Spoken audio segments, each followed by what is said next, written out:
I really believe that our voices are powerful, and I want to help all of us use our voices to create change. What do we want?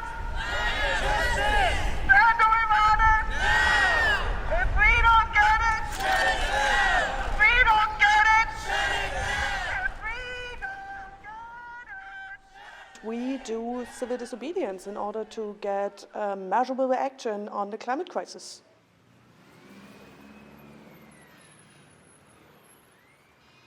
Civil disobedience as a very book kind of definition is if I find a law in a society that is unjust, I decide very consciously which law to break. So there are a number of examples where nonviolent civil disobedience really made a change.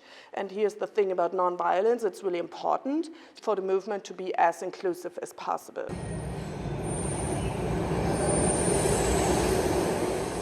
So we've recently been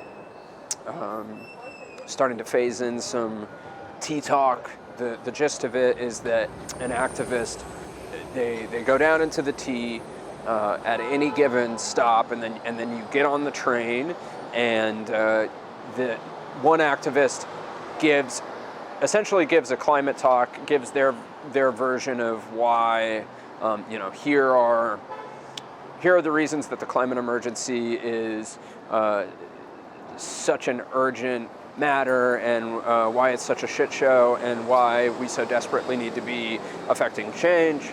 And here are my motivations for doing the activism and the organizing that I do, and why I'm a member of Extinction Rebellion Boston.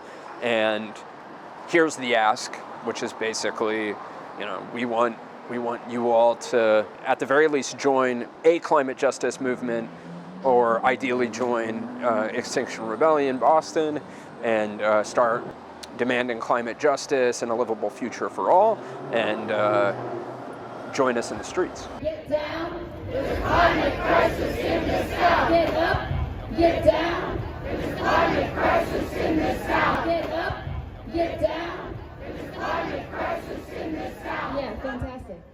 All right. I think it's essential that every Bostonian knows what kind of crises we are facing as average individuals who are not a part of the rich class. People that take the commute are most likely part of the middle class, or people like myself. So when the climate crisis comes around, we will be the ones that are most affected, and we should know and demand what we deserve from the government. The tea talks today are it's a teeny tiny little bit of disrupting business as usual, because people have their routine of getting home, and us disrupting their routine is really a minimal disruption. They can choose to put their headphones in or whatsoever, or get off the next station and realize we get off with them. That's bad luck. Anyways, but it's a minimal disruption of their business as usual, but it is really a good way of outreach, and not every action that XR is doing. Because when you get on the T, you kind of have a captive audience, right? There's no way that they can go anywhere. And you have a couple of minutes, they're probably bored on their phones anyways, and you can raise some awareness and really bring some facts to their life in articles that they would probably otherwise not read, and really raise their awareness to the climate crisis and all the consequences that they will have to face in their lifetime.